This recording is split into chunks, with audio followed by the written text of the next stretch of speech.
to what you see, but we're glad you're here today. Good morning and welcome to Duzie Live. Good morning. This is our Duzie Live called Seeds of Imagination, and we're so glad that you joined. We're glad that you joined live or by replay. I got to tell you something about imagination. I love imagination. I just woke up this morning writing even about imagination. Whenever I can think about it, I get really excited. The very first time I think I ever really dove into imagination was Mrs. Wingert's class. Mrs. Wingert. Mrs. Wingert. Okay. It was kindergarten. And there was this thing called show and tell. And I brought in this little Mickey Mouse character, probably this big, and it had on the back of it, there was an attachment of a parachute. And you'd throw it into the air and it would parachute down. Well, I began talking about my experience with Mickey in my backyard, throwing him up as high as I could throw him, and then he would come down. By the time I was done telling this show and tell story, it was me. I literally was saying, and I was thrown up into the air, and it was incredible. The air would rush under me, and I would come down, and I would be caught. And this went on for a little bit, and the teacher finally stopped and said, Dan, was it Mickey parachuting or was it you? And it was like a wake-up call. I was like, well, it was Mickey. I literally was living in the moment of parachuting when the teacher woke me up. And I think imagination is that huge. There's so much possibility there because you can go to the place in your mind where sometimes you can't go as a kindergartner. I find that funny because that is your real life so many times when we're talking. Dan has such a great imagination. I think you're excited about this Duzie Live subject, aren't you? Loving it. Actually, I already started writing next week, so I am so excited. So he is so about it that many times we'll be in a conversation and he'll be talking about things that we did. And afterwards I'd say, did we do that? And he goes, not yet, but we're going to. Like, it's so hard for me to live without my imagination. So good morning. We see David's here and Don and Cheryl are here. Thank you so much for joining us. You guys know about Dan's imagination. Helen, you finally made it. Woo! Welcome. Helen says, I always think of Chronicles of Narnia when I think of imagination. That's great. That's a great question, Helen. What about the rest of you? What do you think about when you think of imagination? I see there are several on today. Please, if you would, write your name in or where you're from. But this is a really good question. Yeah. Okay. So I'll just pop. What was the question? What do you think of when you think of imagination? Okay. Type that in. Something I was writing about this morning. I won't type it. But it was Willy Wonka in the Chocolate Factory. Next week, we're going there. But just that whole idea of the land of pure imagination. I woke up thinking about it, writing about it. Then I walked through my living room, and outside my door, there was this sound like I had never heard before. And I opened the door, and I walked out, and the fog was there, and it was dark, and all I could hear was birds. And it was like, I am in the jungle. It was like I was there. I actually recorded it if you go on our socials. It's on the socials. Yeah. But it was just an amazing moment of imagination. Matt Taylor is here. Welcome. We have the Taylor brothers. Now, I want to know, are you in the same location or are you on two separate devices? Well, Matt probably. Well, I don't know. Matt, are you still working? I don't know. Are you homebound? You're home or where you are? Yeah, I just appreciate you guys all coming. Many of us are homebound. I just got a message from my friend in South Africa. They go on complete lockdown as of Thursday in South Africa. And our kids out in Seattle went on yesterday. They're not supposed to be leaving their house except for critical things. So very interesting time. Very interesting time. And I think these are the days, honestly, that we need the most imagination. We need the most creativity. We need the most ways of doing life differently. So welcome and thanks for joining us live. Now, I just will tell you today, we may be exploding a few myths in your mind. As we grow, everyone starts off with childlike imagination, and it's amazing. As we grow, sometimes we lose some of that. Mhm. Sometimes we even think that imagination is childish. But we want to look today at how it's actually absolutely crucial. And it's something that follows the heart of the Father when we use our imagination. So we hopefully will open a bit of a door to give you permission to go to those jungles and go parachuting and all those other things that we can do in our mind, because God created that ability and we need to use it. Nothing, you look around your house, there is nothing there that at some point wasn't in someone's imagination. If the world goes forward and if we lead and if there's good news, we have got to hold on and actually release our imagination. Yeah. So welcome, Ruth Spindler from Austria. Yay. And Linda Lang from Australia. So a few more of you are joining. Just want to let you know, please write in the chat your thoughts, your responses to anything at any time. And we'll take breaks at lots of the moments of our ideas that we're going to be presenting here. And we'll take your questions, your comments. So feel free to just chat away. One of the main sentences for today that I just want to roll out to you, I think you saw it on the registration page, was you can plant your seeds of imagination toward a huge harvest of life momentum by nurturing the X seeds. So this is seeds of imagination, and we're gonna really give an intro to imagination, and we're so glad you've joined. And the X seeds is exceed. It's like beyond what you think, because imagination, I think it's great just to sit around and have imagination, but imagination also can take us to that place of harvest. If you put a seed in the ground, you're hoping that will grow. Recently, Susie and I have planted 5 fruit trees, and they're already covered with leaves, and they're only like and buds less and than blooms. a meter tall, but they're growing. We hope all of you in your life, you're growing. But what imagination does is it brings us to that harvest, that time of there's so much more to give. Fully alive revolution. Because your life has momentum. Yeah. And that's really where we see that without imagination, there is no momentum. You cannot move forward simply with information. You need to have imagination if you're going to move forward. So this is probably at least a 2-part, maybe even a 3-part journey with Duzie Live, looking at the whole area of imagination. So some of you have popped in some more thoughts about imagination. David Taylor says, I think of color, energy, and freedom when I think of imagination. That's great.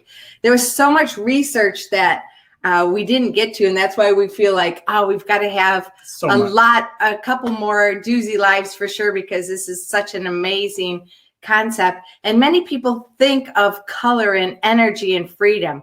Other people have adventures like Dan described. Other people, when they imagine, they use that for work, for innovation, creative ways of doing things. You're thinking of it, you can see it, and then they make it happen. So we're going to talk about the whole gamut of imagination. So thank you for that. I don't know if you're like me, but sometimes when I'm taking a walk just by myself, I will find myself in a location and really not know how I got there.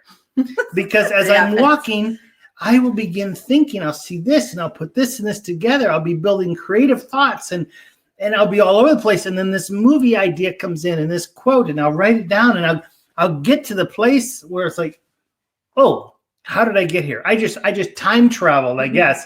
But the imagination takes us someplace. Yeah. And so it's like we live within this conscious and unconscious or subconscious reality within our imagination. But that's for a little later time. Yeah. So as you plant your seeds of imagination, and the goal as you plant is a harvest of life and life momentum, there's seeds that we have to nurture.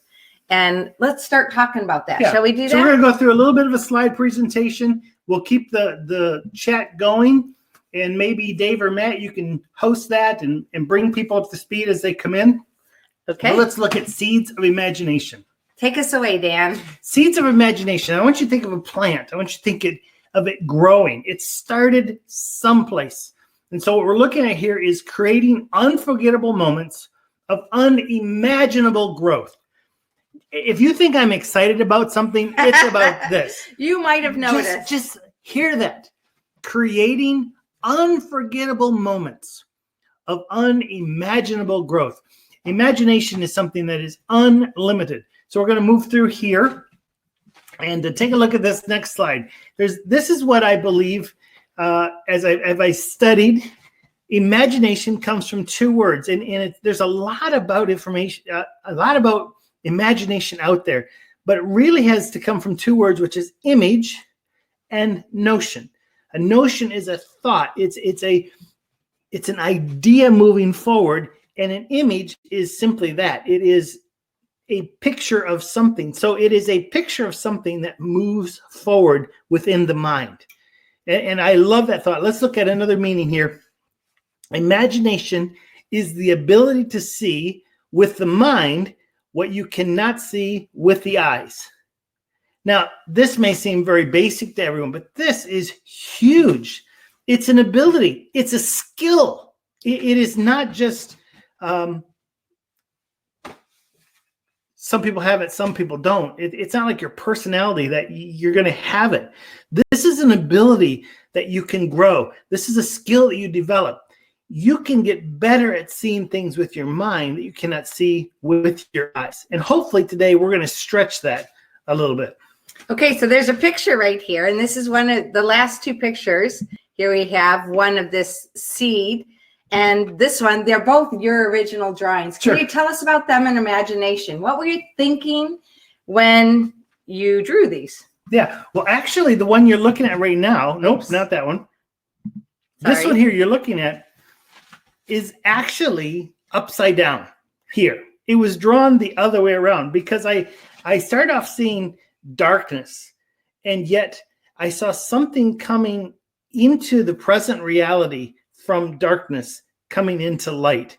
And I didn't see the picture and drew it. I had the emotion, I had the feeling that there is something undescribable that is out there. And too often we look at it as darkness, but it is bringing light. So that's where this whole thing came of. But once I drew it, I turned it upside down and I thought, oh, it's growing. It's not just falling from darkness. It's growing. It's redeemed. That out of the darkness is coming something really beautiful. So that's where that one came from. Oh, awesome. The other one was simply a seed growing. So there's no imagination there. It's just, yeah. Oh, I love this quote because the best use of imagination is creativity. And I love creativity. I believe imagination and creativity go hand in hand. The worst use of imagination is anxiety. And imagination can lead us in both places. It can lead us to that place of let us create. But it also can lead us to that place of let us retreat. Especially like in this time of the virus, it is really easy to begin thinking of the fear of the unknown. But at the same time, wow, what is being created? I was recently told that Shakespeare, when he wrote the play King Lear, he was in isolation. Mm-hmm. He was there was a disease going on, and he was in confinement of a space when that was created. What is going to be created in this time? All right. So you can plant your seeds of imagination towards a huge harvest of life momentum by nurturing the X seeds. So the first seed that we want to talk about is expose your imagination crisis. So in this one, you have to go back to go forward. So this is what I've been looking at. If you notice that picture, it was digging into the dirt. And we have to start. Can you go back there a second? Sure.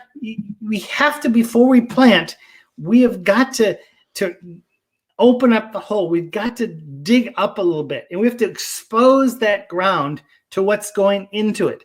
So that's where we have to start. We don't just start saying, I want to be more imaginative. We've got to move some of that ground out of the way. And oftentimes what that means for us personally is we've got to go back to some of those places where maybe we made some decisions that we weren't going to be imaginative, and we got to dig that up a little bit. So we got to go back before we go forward. And I love this quote, a couple quotes here by Disney.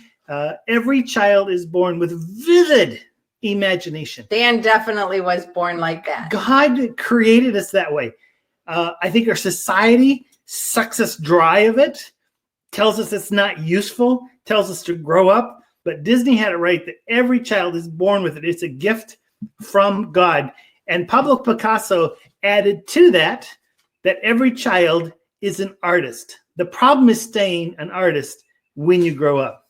And how true that is. I've seen so many people, I've said in so many meetings, and I just want to say, weren't you once a child? Can't you just see? Can't you see the impossible? And oftentimes they can't. And that breaks my heart. So one of the things I'd love you to identify is who or what stole your imagination. If you're sitting there going, yeah, my imagination used to be huge and now I'm just facts and just here's what it says in the book or whatever.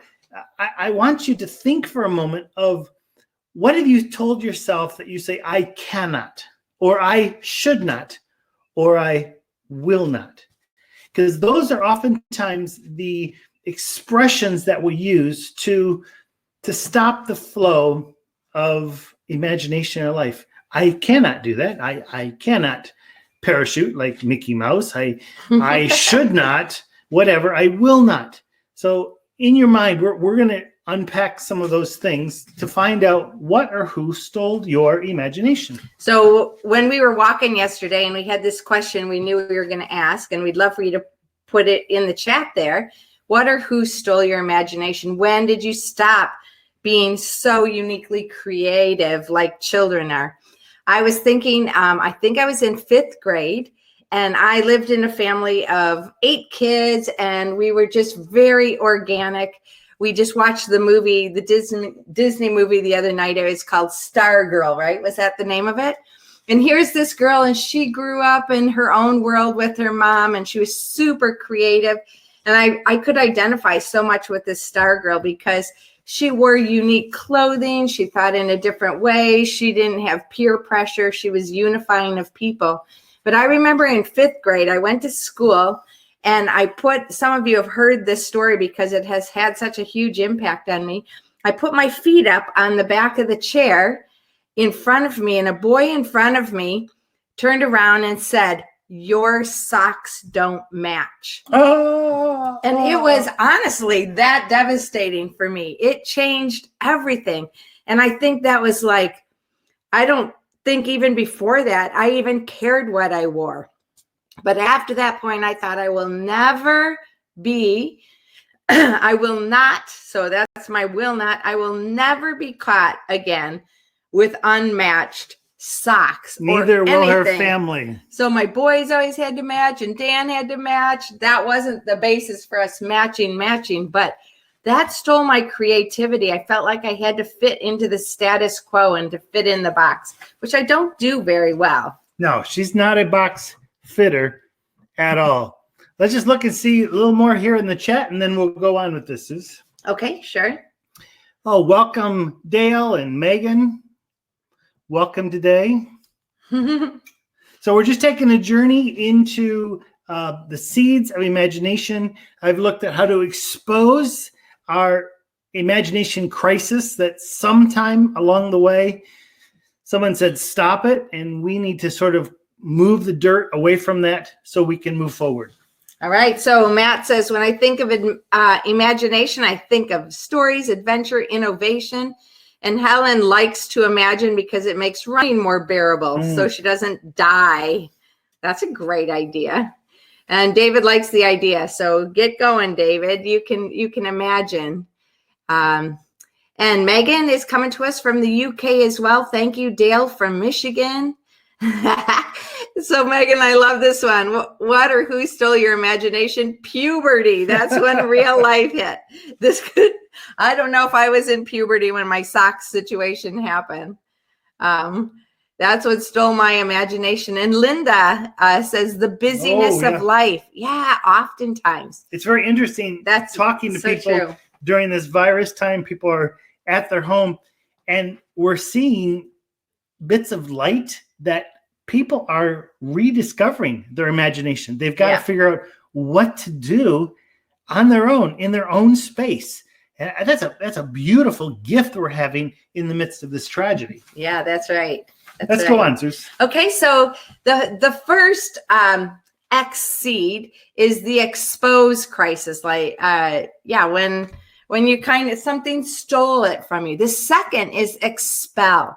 And this is where we want to expel our imagination myths. And the question is, what story do you hear? Every time we have any experience, we have a perspective, a very unique perspective that we receive, that sometimes if we change the perspective, we can have a different experience. I just want you to take your finger. Some of you know this, but I was reminded of this in a chat with one of my friends from Australia the other night. So take your finger and point it up on the ceiling and draw a circle clockwise, like the way the clock, the kind of a clock with hands goes. Start at 12 o'clock, 3 o'clock, 6 o'clock, 9 o'clock. Keep that circle going with your finger pointed ahead and begin to bring your finger down to your eye level. Keep it going in the same direction. And now bring it down just like by your belly button without changing the direction of your finger, and have a look right there. What direction is it going? For me, it's going counterclockwise, even though I have not changed the direction of my finger. That's anti-clockwise for you Brits. Anti-clockwise. So notice again, when you get up here and you take it to the top, it's going in a clockwise direction. And play with that just a little bit. Go down. Don't change the direction. Just notice up and then down. And this is a perspective situation. And the question here is, what is the story I'm telling myself? Well, for me in particular, in that sock moment, I told myself, oh no, I am not cool. I am not fitting in. What was I thinking? I thought I was so cool, and I let the pressure of what that guy was saying to me completely change everything. To be honest, I don't even know who the guy was. I can't see him. My whole world almost like froze. It was one of these like fear responses. I froze in that moment, and that stuck. Now I'm trying to give myself permission to be a little bit more free and things like that. And I do have moments when I truly can be free, but that experience and my perspective of it was a story that I was telling myself. But today she's not even wearing socks. Nope, no socks. Don't know if I can get my foot up here, but I got to prove it. We're in a really small space where you can't do very much. So what is the story? What is the story that you are telling yourself when you got exposed and you had that crisis, that X seed of exposed, like, something happened that stole? What is the story that you're telling yourself? We'd love to hear from some of you. You go ahead and put it in the chat. If you just have a short story, we can pull you up and pull your video on. You can tell us the story live as well. All right, we got some chats going here. Let's see. Megan says, I think puberty was when I kind of lost my imagination. And then obviously about 2 years later, my dad got really sick. So then my imagination just got to really thinking negatively. And then after he died, I think my imagination has just gone to dark places, not to creative places. Wow. Megan, you're a very creative person. And we were there in that season of life with you. And we so love you. And we know that that's very traumatic. Yeah. But yeah, puberty and a death of your dad like that can really stop. I think it's really important to say, what was the story we were telling ourselves then? And what is the story that we're telling ourselves now? Who am I? What is my response? What is my possibility? Good, go ahead, keep going. Okay. Dale says, I don't know. Mine was stolen as much as I had or was made to feel it's childish. And so I had to hide it. Yeah. You want to speak to that one, babe? Well, I think that often happens, that whole mentality that people, I don't know if it's intentional, but it's that whole idea that grow up, as if we don't need imagination when we grow up. But I think there becomes this idea from adults or maybe older teenagers that you got to get your head out of the clouds if you're going to keep your feet on the ground. But one of the problems we have is oftentimes our feet are so on the ground that we're not moving anywhere. We're stuck in the cement. Yeah. And so I think oftentimes, I had a guy one time really tell me I had this incredible spiritual revelation and my imagination was going wild with God. And this guy, he was well-meaning, but he simply said, when I was your age, I had an experience like that, but just hold on, you'll come through it well and get stable. and I remember saying, I hope I am never like you. As stable as you. It wasn't that I didn't like him, but it was like, I never want to settle. I'd never want my feet to get stuck in the cement. But Dale, I those things are life-changing. Yeah. And actually Jesus said, unless you come as a child, you cannot enter the kingdom of God. So I think that's very valued in the kingdom sense. Thank you guys for sharing. Helen says, I think I grew up defining imagination as playing kids games and therefore forgot what it really means and how important it is for growth. Yeah. Helen, you are very creative. I love when your art gets going. But yeah, this mentality and what story we're telling ourselves. David says, I'm not sure I had much space to create growing up anywhere apart from when I played football. So football, soccer for David is like his creative space. Great thoughts and insights, Megan, Dale, and Helen. Yeah. Megan says, I think my dad really encouraged my creativity and my mom is more pragmatic. And so now I think I missed that support. And then I think I felt as the oldest child that I had to be a grown-up way earlier than I was ready to. Yeah. We had to take on some roles in the family. Megan, let you and me never grow up, okay? We won't grow up. Me neither. I don't want to grow up. We'll do the Peter Pan thing. Dale said mine, I think, was 6th grade. We had library time, and I picked out a Dr. Seuss book to enjoy, and the librarian ripped me up for it. Did you have a Dr. Seuss poem for today? I do. But probably not yet. Okay, not yet. Susie just bought me this book. It is wonderful. Seuss. Never too old for Dr. Seuss, are we? No. Yes, this is true. It was written by an old man, of course. We bought Dr. Seuss books for Dakota, so he's already in them. He's got the hard books that he can have read to him and eat at the moment. Yeah, Dr. Seuss is amazing. Megan loves a Dr. Seuss fan as well. David said, I think as well, creativity is associated with wonderful drawing and painting, even lovely handwriting like Susie. Well, thank you very much. I'm not very artistic that way. Yeah. Thank you. That was very kind of you. Linda says, for me, it's just a reluctance to allow myself permission to play. That's really a very important, a very important part, Linda, because play is one of the things that is very much encouraged in having an imaginative mindset. We're going to go there in just a few minutes. Let me tell you something about play. Susie has 2 aunts who are, what's the word? Old. They're old people. They're not old. They're super fun. But they're so young. And because they play games all the time, they invent games. Yeah. And when you play a game with them, they're ruthless. I know. They're in it to win. They're in it to win. For sure. But that game playing keeps them so alive and alert. Keeps their mind healthy. And recently a study's come out to say people who in their old age play games, they keep their mind stays really clear. Let me just tell you a story. I just heard it about my Aunt Jeannie yesterday. My family just told me this message. My parents are staying with her right now, and they were, guess what?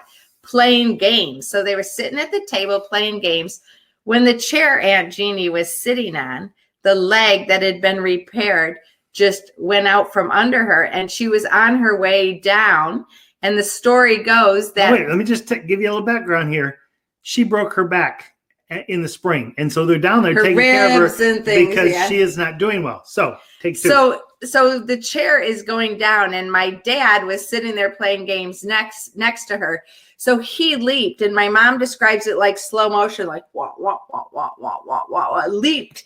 And he saw as he was leaping, she was down and she was doing okay. So he kept going a little bit further, and they all landed, and all was well. My dad used to play football, so this must have been American football. But not for a while.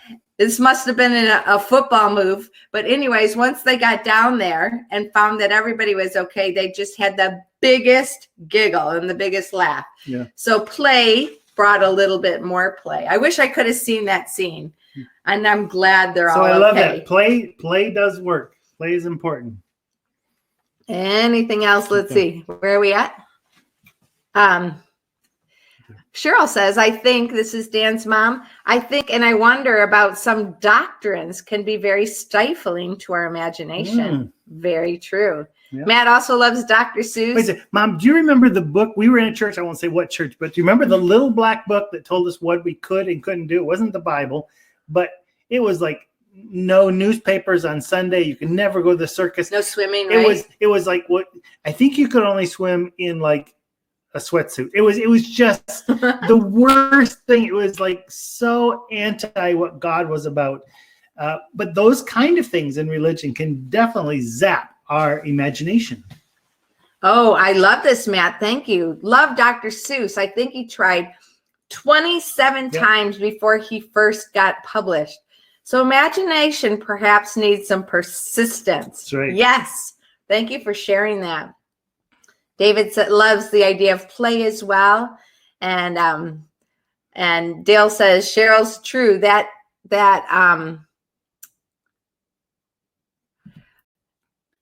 in a box that we get locked into. Mm-hmm. Yeah. It creates a box. Oh, it creates a box. Yeah. So the doctrines sometimes do that. Matt says, at uni, I joined the Pottery Society. Yeah.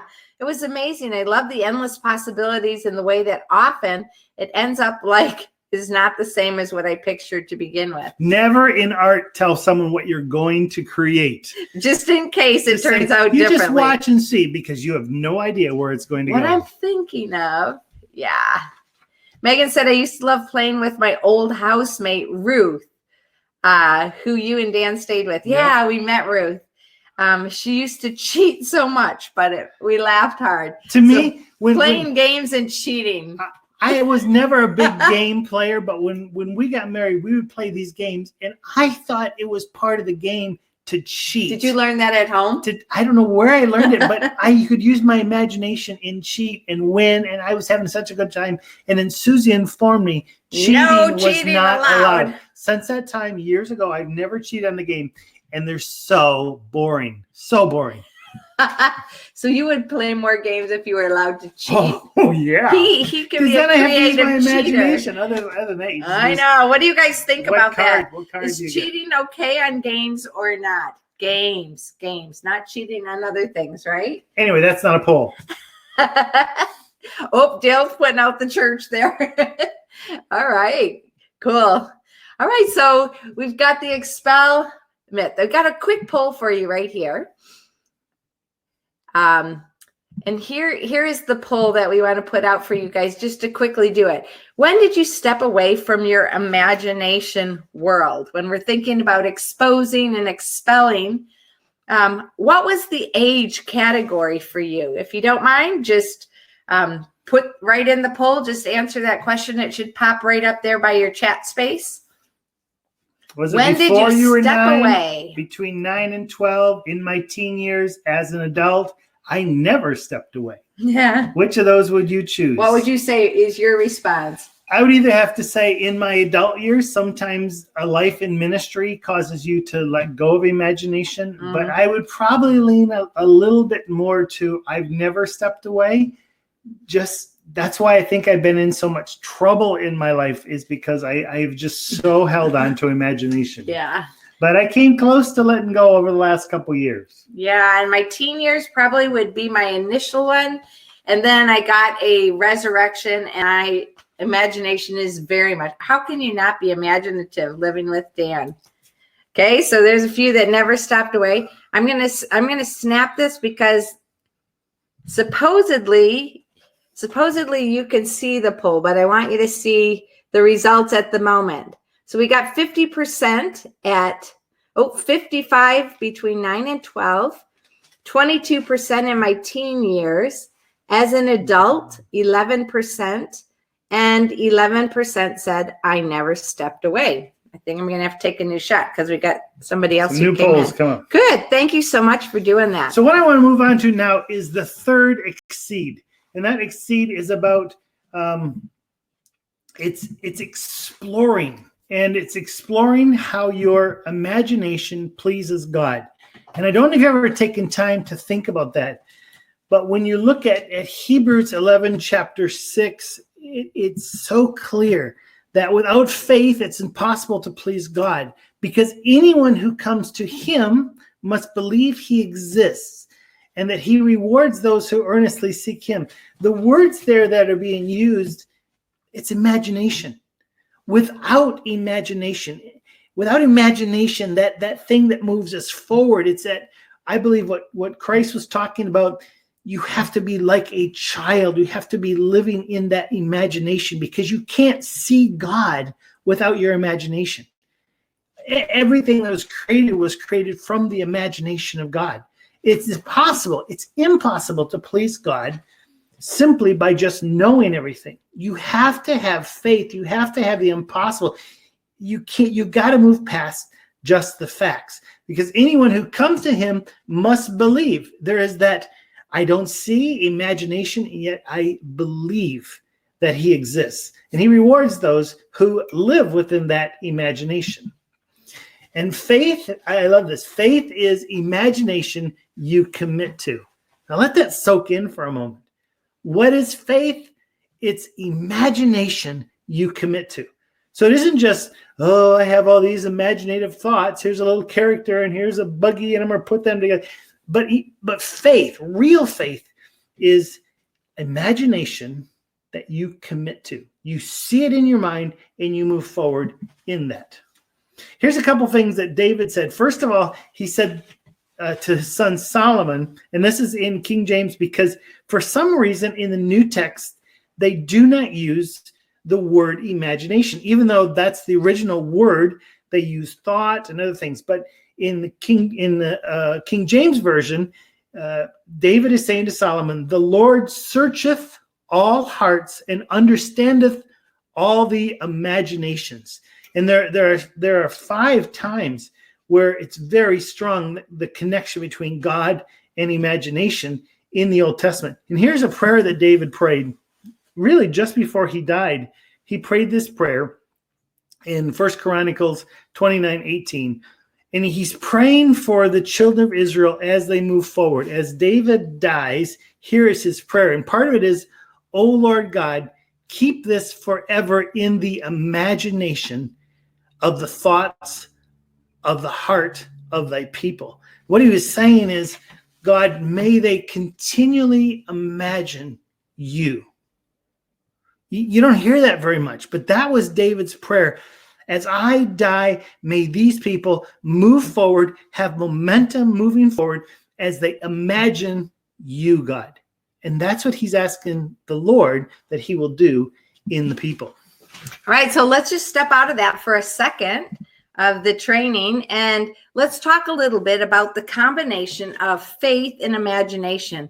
Everything that you know about faith, can you exchange that imagination into that? Because that Hebrews 11 verse 6 says, without faith or imagination, it's impossible to please God. There's another word I didn't talk about, but it's whenever you see in the older text frame, that he knew your frame.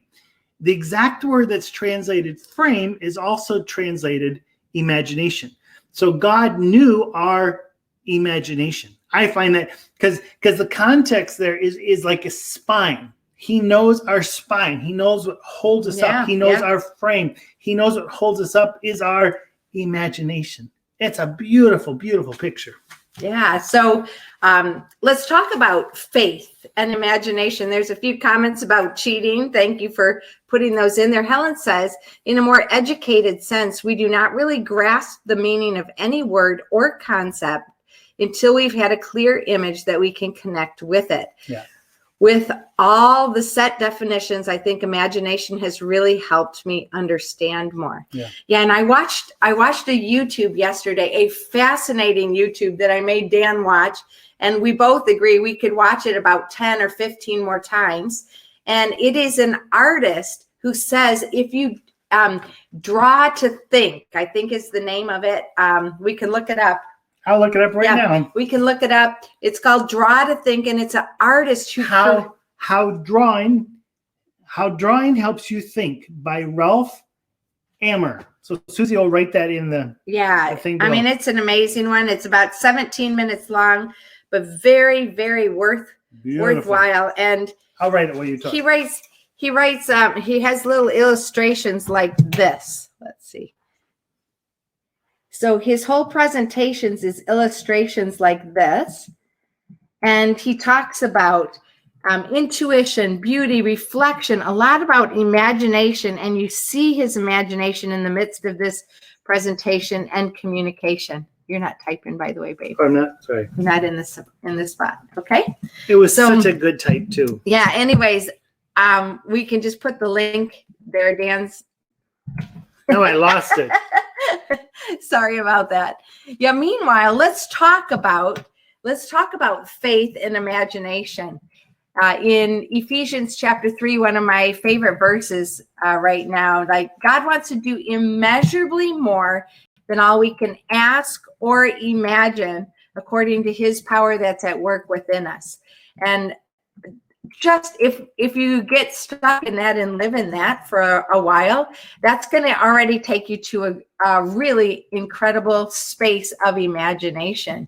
So as we nurture these seeds, we expose, we get rid of the myths that would stop us from having imagination, from having faith, and we explore how it pleases God. How can we live in the midst of that? How can we imagine, and not just imagine, definitely in a childlike way, because we were created to do that, but how can we imagine and have faith, and how do those go together? Let's chat about that. Dale has something. Get our heads out of the cloud because it's a waste. I agree. Richard Let's get Houston, it out of the cloud and get it into imagination. Welcome. You're never late. Thank you for joining. We're talking about imagination, planting seeds of imagination towards a harvest of life momentum and nurturing seeds. We've been talking about what has stopped us in the past. We want to expose that, get rid of that way of thinking, explore what God wants in our life. Yeah, there's a comment, a private comment that I'll just say. It says, "You are the freest and most passionate about this," and it comes through with total. Oh, that's me. I am so totally. Oh, this is his subject. You're right. So you excited about this imagination. I think it's one of the greatest gifts God has given to humanity. If you look down on his image, it's the image of God, I believe. If you look down on his feet, you would think he might be just standing on the ground, but he's not. You have that parachute. Are you going up right now? I am going up. Okay. Oh, great. Thank you, Helen, for finding it and putting the link there. So yeah, take that link down, guys, and take time to watch it. How drawing helps you think. Yeah, the time is a little bit crazy, and I know some of you next weekend have the time jumping ahead as well. And you who are attending, if ever it's like, this is not the best time, could we do it another time? We can do a poll. We could move this anytime, because right now all we're doing in our life is staying home. So we could do this anytime. We probably could do this most all the time. But let us know if there's a better time for you, and we can maybe work that in. Oh, Dale, I love this. Imagination is the freedom from and the freedom to be and to become. Oh, beautiful. And this is true. I think imagination also has to do so much.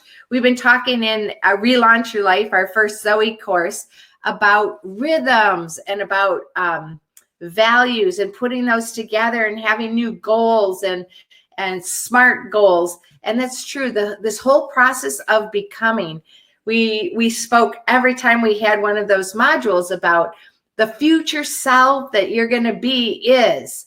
And there's no way to take steps forward if we don't see where we're going and see the possibility and actually how to get there. Helen, I agree with you totally. So often we need the imagination when we're reading the Bible, especially Job, sitting around with his friends, hearing what they're saying. A lot of the things the friends are saying are true, but not truth in the situation of Job. And you sit there and you go, is this true? Is this not true? This is not true, but these are truth. I might say that imagination has to go wild when you're reading scripture, because I believe God works through our imagination. I'd love for us to jump into the next one. And this is the expand your mindset. Okay, so the fourth seed, we had expose, expel, explore, and now we want to expand your imagination mindset. Now, I did hours and hours of research on this, and I could do hours and hours more, but this is what I came up with, basically 10 ways to grow your imagination. And let's explore this right now. Here's the first 5. These are what studies say help us grow our imagination. And then we want to hear from you as well. Which ones hit you, or which other ones help grow your imagination? First one is read. You can create the pictures. You can, as you're reading or as someone is reading to you, your story helps you create imagination pictures in your mind. You can also get inside the mind of the author when you read. I remember I went to a movie with my dad, and he had read all the books, Lord of the Rings, doesn't watch very many movies. And I got to sit right next to him when he was watching the Lord of the Rings. And I was like, how was it for you, Pa? And he said, it was good. There was some parts that blew my mind, but there was some parts I read that were better in my imagination. And I love when that happens.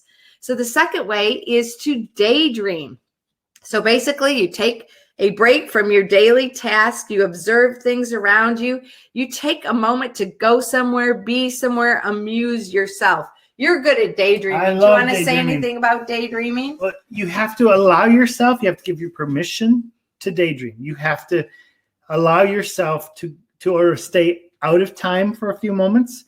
And I don't think anything I've ever created was ever created without daydreaming. So it is a necessary part of the process. So the third way to grow is socialize. And this is basically to be with people. I put that word there because you can be with others. You can learn other cultures, other ways of thinking.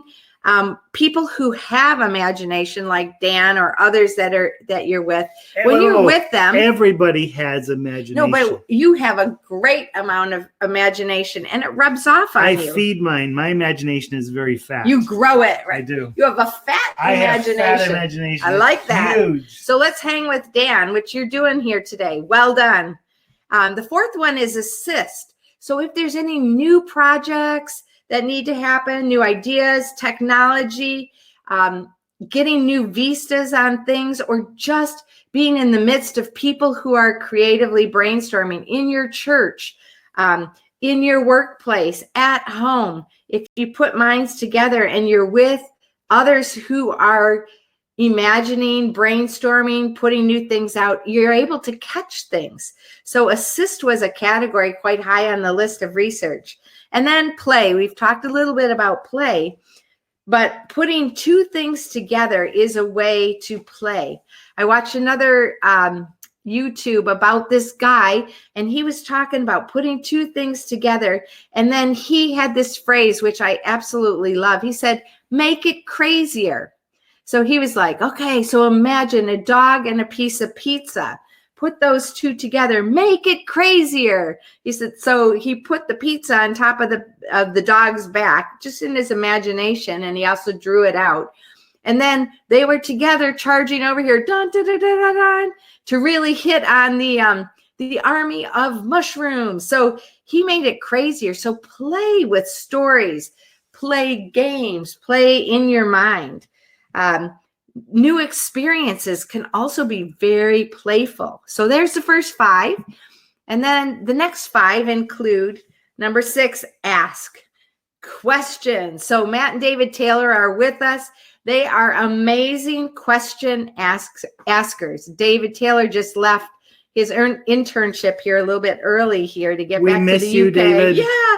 And he's called Mr. Question. Questions allow curiosity. If you can ask any question, who, what, why, where, when, how, or any other question that comes up, then that sparks creativity and you're able to open your mind to other ways of thinking. Another one, number 7, is create. Create something with your hand. Hammer, nails, paper, pencil, create a new space, create a new decor, rearrange your desk, rearrange your room. I love the fact I grew up in a home where there was always creativity taking place. My dad was always building something. My mom was cooking something or now she's quilting, making quilts, or there was always creativity in the home. And I think that's one of the things that helped me and my brother become really creative is we saw it. We were a part of the creative process, and thus we were given permission to also be creative. So the next one, number 8, is share. And this is sort of like social, but it's really encouraged to share your imagination ideas, especially in non-stressful situations. So you get new perspective on your own ideas. So you put your idea out there, people can have a chat about it. And many times for us, when we're creating new topics, we share our imaginations and we get lots more fuel for it. It also helps validate your ideas, or it will challenge your ideas and take that imagination in a different way. Number 9 is meditate. And some people don't like the word meditate, but in our flow course, we have your lean into your shh. So taking that time out, that could be that you just basically disconnect with the world, breathing, slowing your breathing down. I do breathing prayers. So I take breath in, I invite the Holy Spirit and God's Spirit to be in me. I expel anything that's out. So this is a bit of meditating and just allowing your brain to have a clear and free space so that you can be more imaginative and have a clear brain space. And number 10 is study. Expand your knowledge and skills and learn new things. The more you get in, the more fuel for the imagination. Another one that's not on the list that probably it came up a lot, and I'm not sure why I didn't put it on the list, is exercise. What ways help you grow your imagination? And I want to put that out for you let's go to the chat now. What ways help you grow your imagination? Any of those 10 or any others? Would love to hear from you. Pull that down. Okay. All right, let's stop that. So what are some of the things we're saying in the chat? I have my moment. Can I read mine? You sure as can. Susie was doing that, I was thinking, oh, Susism here it comes. So this one is coming. Show the picture. It's coming from the book I Can Read with My Eyes Shut. Let me read it to you because I think this is what Susie's talking about. Do they need to shut their eyes? No, not necessarily. Okay. Expand your horizons. The more that you read, the more things that you will know. The more that you learn, the more places you'll go. So it's that whole idea that I was thinking immediately of my imagination. I can go all kinds of places, but I have to feed it. How do I feed my imagination? It's through the things I read, through the people I meet, through the creativity, through the meditation. It's all those things that Susie was just showing. when we allow ourselves to feed our life, feed on that, it will grow our imaginations, and our mind will go places. Yeah, I love that. Here's a little comment. I'm going to jump back to Helen. She said, a good friend mentor of mine once did this activity in which we had to close our eyes and imagine the place where we would want to spend time with Jesus. I love that. Never done that before. Ever since then, I've started my time with God by imagining the place where I am with him. Love that. Like, what kind of places? Is this like a location on the beach or in the desert? Or is this like a safe place? I would love to hear more, Helen. Please tell us. Helen agrees about reading books before watching the film is something that I always try to do. My friend Rita Marrow is a school teacher. She was a school teacher. She's retired now, but she wouldn't let any of her kids watch any movies until they read the book first. That was awesome. We didn't grow up in that kind of home. David loves reading because you can enter a new world and imagine. We must feed our imagination or it will starve our soul, Dale said. Creating the space to daydream and think is countercultural. That is true. Our world does not set us up to do that, David. But I think in the world we live at the moment, things might be changing. I know. As I'm talking with people, they have to sit more. They have to stay at home. And I'm wondering if maybe there's a shift back to imagination. I hope so. Yeah. So we create a new culture. Cheryl says, I'm glad to see reading in first place. Well, it wasn't necessarily first. Those were not in order. Those were actually just a list of 10. So sorry about that, but it is a good one. We went to a lot of places in our imaginations as you were growing up. We read lots of books together as you guys were growing up. I was talking to Dan's mom. I was talking to my mom and dad yesterday, just as we were doing a lot of this research, just to find out what did they do that helped my brother and I be so creative, so living in our imagination. Yeah. And one of the things was my mom was always reading to us. If we took a trip from Michigan to Florida, which we did a lot, there was a book, and we read Bullwhip Griffin the whole way down and something else all the way back. And you could sit, and instead of watching a little square in a screen, which really wasn't possible back in the day. But your mind went into those spaces, and so I believe reading is one of the great catapults for imagination. Thanks, Mom. My dad also loves reading. And we have a joke about my dad. He would find a book somewhere on a shelf, he'd just pull one out. Then you'd find him a lot later, just standing in the corner, leaning against the wall or the bookshelf. He just got stopped in his place and just read the book. Love that. That's always, when I think of reading, that's how I feel like it just like consumes me, and I love it. David Taylor asked a great question. Thank you, Mr. Question. What is the link between emotion and imagination? That is a great question. We're going to have to save that one, and write that one love down. to hear that. Maybe you can put it on our whiteboard so we can catch it. Emotion, imagination. We got a whiteboard here that just kind of triggers us. And Matt loves most of these ways. Helen says late night wakefulness. In some ways, I sometimes wish I could fall asleep, but it's often my most creative time. Wow, go Helen. Do you know that studies say what you're thinking right before bed and what you're waking up in the morning are your two most powerful thinking and mind control times? So when you let your imagination go in the right way, that's awesome. I just let you know, I think all night long. And so because I do, I put some subject in my head before I go to sleep.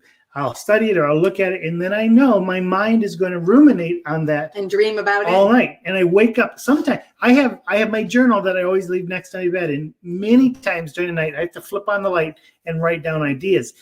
Many people call that a dream journal because so many things are processed during the night. You have more space to process when you're sleeping, and so they'll write down those amazing ideas. Actually, a lot of the things that are coming out in this course, I would read about it, I would ruminate on it, and then I'd go to sleep. And when I slept, then the new ideas came. I don't think Very rarely is there a morning where I get up and there's not something right there that I have to write down. That's true. He's humming. Lately, he's humming. Linda said, for me, travel inspires my imagination a lot. Me too. It's hard not to travel. We had to not go to Seattle and see our kids the first part of April because of our situation here. David Taylor says, reading fiction and nonfiction, though that might be study, creating the space to daydream and meditate. This one especially, as it stops the flow of input, busyness, and distraction, and allows me to explore and create. Wow. I'm going to go back to Dave Taylor because I can't get this off of my head. Listen to the two words, emotion, imagine. They're very, very close. Whoa. And I'm wondering, I would love to do some study on this, but imagine are the concepts that are created in your mind.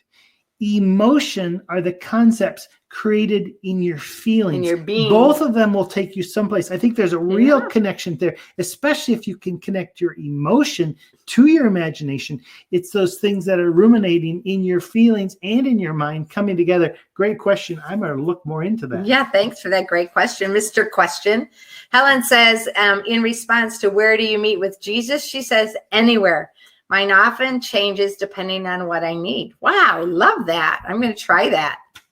A whole new world, David says. Thank you for you and me. All of us, right? Linda says, hopefully there will be a wonderful resurgence of connectedness and imagination at this time. Yeah, for us, we try to take a walk every day. And like the people, there's not very many people out, but the ones who are out, we like go way off the sidewalk, other side of the road, make sure we keep our space. But we're seeing families out playing. We've never seen family. We've never seen kids buy these houses before. So it's also potentially a resurgence of family time and the imagination of what can happen then. The other thing I've done is I have taken time every single day to call people. One day I called 11 different people because I know they're home. Go, Dan. I mean, I never call people. But I'm like, they're home and they're bored, so I'm going to call them. So I've just set aside time in my schedule to call people, and it's been amazing. If you want Dan to call you, just send him a note, and he'll pop in. I can do that as well. Yeah. Richard Houston said, getting out into nature helps to refresh my mind. Also for me. Adore your mug. Oh, Helen, I thought you would enjoy that. Well, hello, beautiful to you too. And to you, Matt Taylor. Matt says, but in reading great literature, I become 1,000 men and yet remain myself. Like the night sky in the Greek poem, I see with my myriad eyes, but it is still I who see. Here, as in worship, in love, in moral action, and in knowing, I transcend myself and am never more myself than when I do. C.S. Lewis, from An Experiment in Criticism. Nice. Thank you, Matt, for sharing that. Nice. Matt says, call me. The other day I did call you, Matt. That was a great conversation. And do you remember, I always go back to the 3 hours that we walked on that port in South America. Those moments are still ruminating in my head, causing imagination still to this day. Okay, here's a quick poll for us. And this poll is rating your imagination. Ooh. How would you rate your imagination right now? 5 being high. You have a lot of imagination. And 1 being low. How do you rate your imagination? So take a minute for those poll results to come in. What number would you give yourself, babe? An imagination? Yeah. Oh, I would give myself a 5. I live in my imagination. That was easy. Oh, 5. Is there a 6? I wrote. If there was a 6, would you give it a 6? But there isn't a 6. God is a 6 and above. But God is a 6. He's way beyond us in our imagination. But as I was writing this poll yesterday, I already gone through this. So in my head, you've already voted. I voted. Yeah, I would say I'd give myself a 4. I don't naturally have great imagination. I have to get primed. So once I get primed and once I get started, I can definitely go. I'm a great risk taker. And I think imagination is a risk you take. and that's easy for me, but I have to be primed before I do it. All right. So Very interesting. Okay, this is what we've got so far. I'll take a little picture and show it to you. Now we're over 1 hour, and so we are conscious of your time. If you need to leave, a few people already told us they had to leave. Yeah. But we've got 2 more small points we would love to make in the whole exceed area. And we're going to hit this really quick. We'll leave the chat open as well that we can talk. But I think we can't stop just with expanding the mindset. I think we must go into, if we have imagination, then we have to express it. So let me take you here so really number quick. 5 is express. These are our seeds. It's express. Tell us about that picture. Yeah, it's express what imagination believes. It is like in the whole idea of planting a seed, watching it grow. There comes a time where you have to reach in and grab that. If I just had all these imaginative thoughts and did nothing with them, it would really be, I believe, very depressing. But I have to reach in there and grab some. Now, of the 100 I have, I may grab 1, and that's okay. But we have to reach in there and grab it, but not just to grab it, express it. We got to tell somebody. We got to write about it. We've got to take it from our head into the physical space. That's belief. So here's a couple coaching questions, and we won't take time to answer them right now, but maybe you can write these down. Think about them. Or snap a picture of this. But what do you see in your imagination right now? What are you seeing? In my imagination, I'm seeing a lot of things, but a lot of my brain space at the moment is taken with the whole idea is how do we create this online space to really help people live life to the full, and imagination is part of that. So I am at least hourly going into that space, and that's what I'm seeing right now. What are you seeing in your imagination? And the second question is the follow-up. What is stopping that image? So that imagination, that image in your brain, what is stopping that from becoming reality? There may be some things in your life that, well, it's not the time. And you just have to acknowledge it.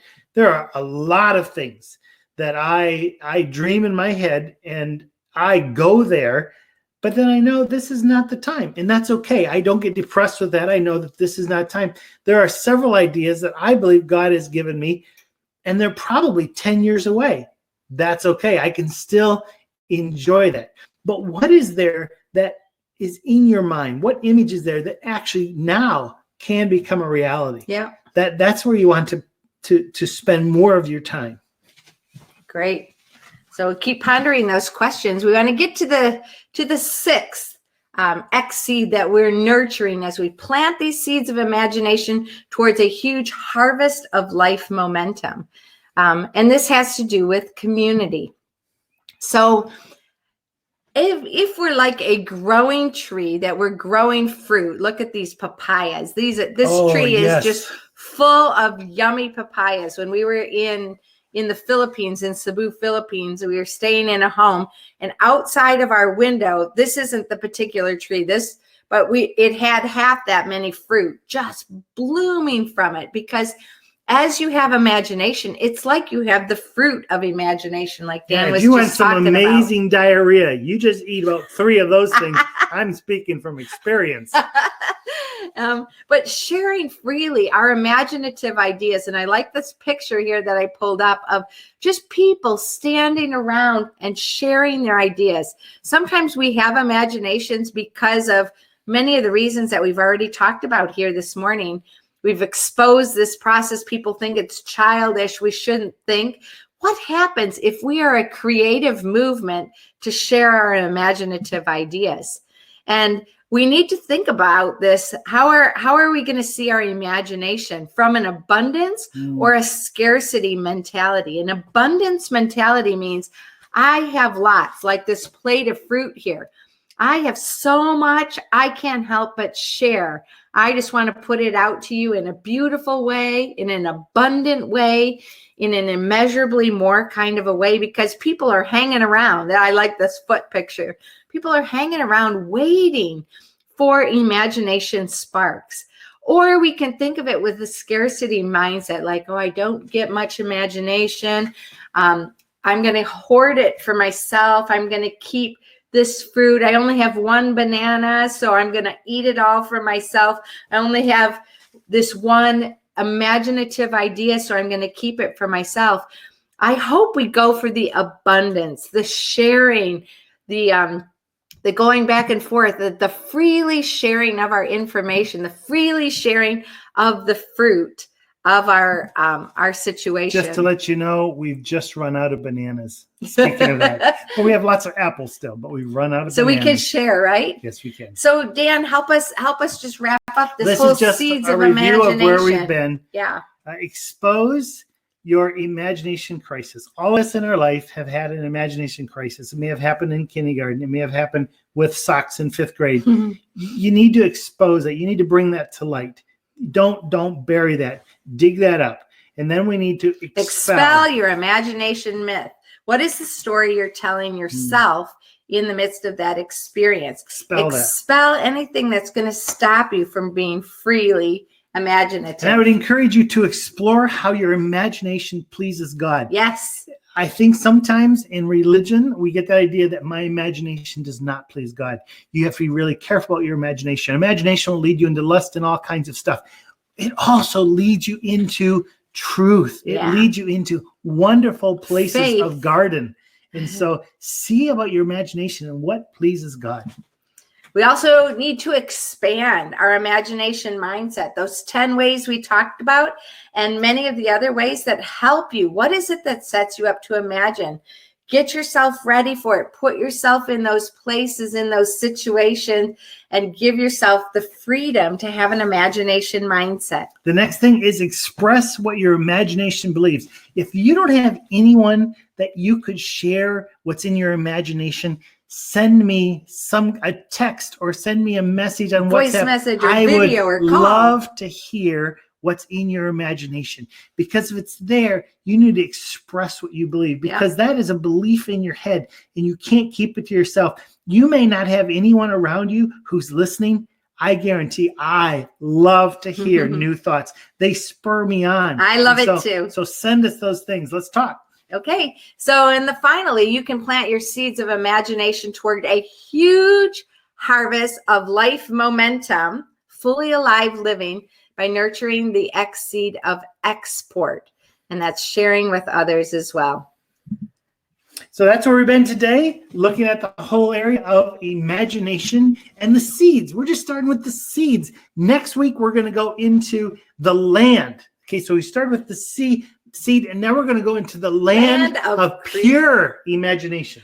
Ooh. Pure imagination.